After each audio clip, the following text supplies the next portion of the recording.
नमस्कार, आप देख रहे हैं YBN बिहार झारखंड और मैं हूं आकाश तिवारी। आज हम बात करने जा रहे हैं बिहार की उस कहानी की जिसमें एक तरफ है युवा क्रिकेटर वैभव सूर्यवंशी का चमकता हुआ बल्ला और दूसरी तरफ है बिहार की खेल मंत्री श्रेयसी सिंह की दूरदर्शी सोच।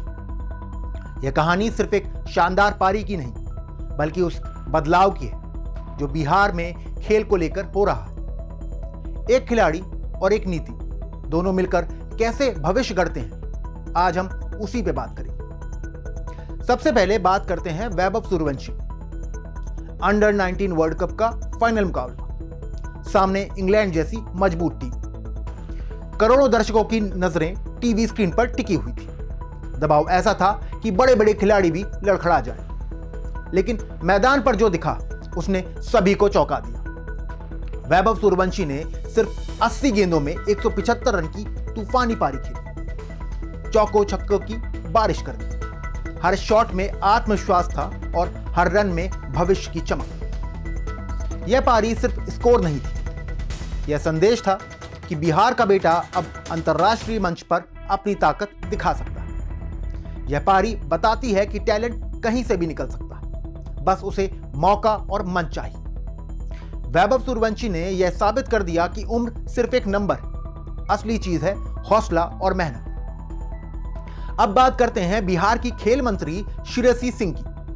उन्होंने इस पारी को सिर्फ एक खेल उपलब्धि के रूप में नहीं देखा, बल्कि इसे बिहार के भविष्य से जोड़कर देखा। उन्होंने कहा कि सूर्यवंशी का वैभव अब यही नहीं रुकेगा, बल्कि जल्द ही हम उन्हें सीनियर टीम की जर्सी में देखने का मौका मिलेगा। यह सिर्फ तारीफ नहीं थी, यह एक भरोसा था, एक विश्वास कि बिहार का खिलाड़ी अब देश का खिलाड़ी बनने की राह पर। श्रेयसी सिंह ने साफ कहा कि इतनी छोटी उम्र में इतना बड़ा प्रदर्शन करना हर किसी के बस की बात नहीं है। उन्होंने कहा कि पूरे देश को वैभव सूर्यवंशी पर गर्व है और बिहार को तो और भी ज्यादा। उनकी बातों में एक मां जैसा स्नेह भी था और एक मंत्री जैसी जिम्मेदारी। दोस्तों, यहां एक बात समझना जरूरी है, खिलाड़ी सिर्फ मैदान पर नहीं बनते, वे सिस्टम में बनते। और यही जगह है जहां श्रेयसी सिंह की भूमिका बेहद अहम हो जाती है। उन्होंने खेल के इंफ्रास्ट्रक्चर को लेकर खुलकर बात की। उन्होंने कहा कि बिहार में अब एक नहीं बल्कि 2 अंतर्राष्ट्रीय स्तर के क्रिकेट मैदान बन रहे हैं। इसका मतलब यह है कि बिहार का खिलाड़ी भी उसी माहौल में अभ्यास करेगा जिसमें देश के बड़े खिलाड़ी करते हैं। उन्होंने यह भी कहा कि सिर्फ क्रिकेट ही नहीं बल्कि ओलंपिक खेलों के लिए भी इंफ्रास्ट्रक्चर को मजबूत किया जा रहा है। यानी एथलेटिक्स, शूटिंग, हॉकी, बैडमिंटन और कुश्ती जैसे खेलों को भी उतनी ही अहमियत दी जा रही है। यह सोच दिखाती है कि बिहार अब खेल को सिर्फ मनोरंजन नहीं बल्कि करियर के रूप में देख रहा है। वैभव सूर्यवंशी की सफलता और श्रेयसी सिंह की नीति एक दूसरे से जुड़ी हुई। एक तरफ खिलाड़ी मेहनत कर रहा है तो दूसरी तरफ सरकार रास्ता बना रही है। यही वजह है कि श्रेयसी सिंह ने कहा कि मेडल लाओ, नौकरी पाओ अब सिर्फ कागजों पर लिखी योजना नहीं बल्कि बिहार की जमीनी सच्चाई बन चुकी है। इस योजना का मतलब बहुत बड़ा है। अब जो खिलाड़ी मेडल जीतेगा उसे सरकारी नौकरी मिलेगी। इससे गरीब और मध्यम वर्ग के परिवारों को भरोसा मिलेगा कि खेल उनके बच्चे का भविष्य खराब नहीं करेगा बल्कि संवार सकता है। यह सोच बिहार की खेल संस्कृति को पूरी तरह बदल सकती है।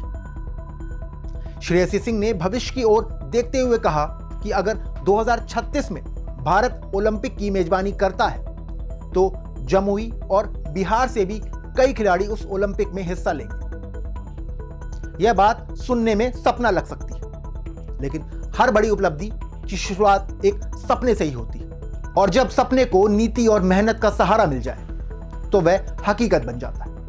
अब फिर लौटते हैं वैभव सूर्यवंशी की ओर। उनकी पारी में सिर्फ ताकत नहीं थी बल्कि समझदारी भी थी। उन्होंने गेंदबाजों को वापसी का मौका नहीं दिया। उन्होंने मैदान पर खड़े होकर दिखाया कि वे सिर्फ हिटर नहीं बल्कि मैच विनर। यही कारण है कि श्रेयसी सिंह ने कहा कि वह उन्हें जल्द ही सीनियर टीम में भी देखना चाहती है। यह बयान लाखों युवाओं के लिए प्रेरणा है। यह संदेश है कि अगर आप मेहनत करेंगे तो सरकार और समाज आपके साथ खड़ा है। आपको पहचान मिलेगी, सम्मान मिलेगा और आगे बढ़ने का रास्ता मिलेगा। आप जरा सोचिए उस बच्चे के बारे में जो किसी गांव में क्रिकेट खेल रहा है। उसके पास ना महंगे जूते हैं, ना बड़ा कोच, लेकिन उसके पास सपना है। और जब वह वैभव सूर्यवंशी की कहानी सुनता है और श्रेयसी सिंह की बात सुनता है तो उसे लगता है कि यह सपना भी पूरा हो सकता है। यही असली बदलाव है, यही असली क्रांति है। खिलाड़ी और नीति मिलकर समाज को बदल रहे हैं। श्रेयसी सिंह ने यह भी कहा कि अब महिला और पुरुष दोनों खेल के क्षेत्र में तेजी से आगे बढ़ रहे हैं। यह बहुत बड़ी बात, क्योंकि खेल में बराबरी जरूरी है। लड़कियां भी मैदान पर उतर रही हैं, मेडल जीत रही हैं और देश का नाम रोशन कर रही हैं। यह बदलाव सिर्फ आंकड़ों में नहीं बल्कि सोच में दिख रहा है। उन्होंने यह भी कहा कि खेलों में गुणवत्ता आनी चाहिए। सिर्फ मैदान बना देने से काम नहीं चलेगा। कोचिंग, ट्रेनिंग, डाइट, मानसिक मजबूती और अंतर्राष्ट्रीय अनुभव, इन सब पर ध्यान देना होगा। तभी बिहार से लगातार वैभव सूर्यवंशी जैसे खिलाड़ी निकलेंगे। वैभव सूर्यवंशी और श्रेयसी सिंह दोनों ही एक कहानी के दो हिस्से हैं। एक मैदान पर लड़ रहा है और दूसरा सिस्टम में बदलाव ला रहा है। दोनों की भूमिका अलग है, लेकिन मकसद एक, बिहार को खेल की दुनिया में आगे ले जाना।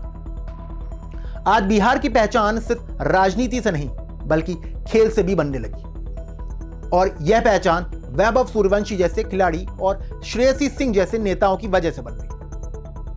अगर हम आने वाले समय की बात करें तो हमें और भी कई नाम सुनने को मिलेंगे। शायद कोई अगला वैभव सूर्यवंशी क्रिकेट में चमकेगा तो कोई ओलंपिक में मेडल लाएगा, और तब लोग कहेंगे कि यह तस्वीर उसी बिहार की है जिसने खेल को अपनी ताकत बना लिया। अंत में यही कहा जा सकता है कि वैभव सूर्यवंशी की पारी और श्रेयसी सिंह की सोच मिलकर बिहार के खेल भविष्य की तस्वीर बना रहे। यह सिर्फ एक खिलाड़ी और एक मंत्री की कहानी नहीं, यह पूरे बिहार की कहानी। तो आप क्या सोचते हैं? क्या वैभव सूर्यवंशी सच में जल्द ही टीम इंडिया की जर्सी में नजर आएंगे? और क्या श्रेयसी सिंह की नीतियां बिहार को खेल के नक्शे पर नई पहचान दिलाएंगी? अपनी राय जरूर बताइए। आज के लिए इतना ही। फिर मिलेंगे एक नई कहानी और एक नए जोश के साथ। मिलते हैं अगले वीडियो में। तब तक के लिए जय हिंद, जय भारत।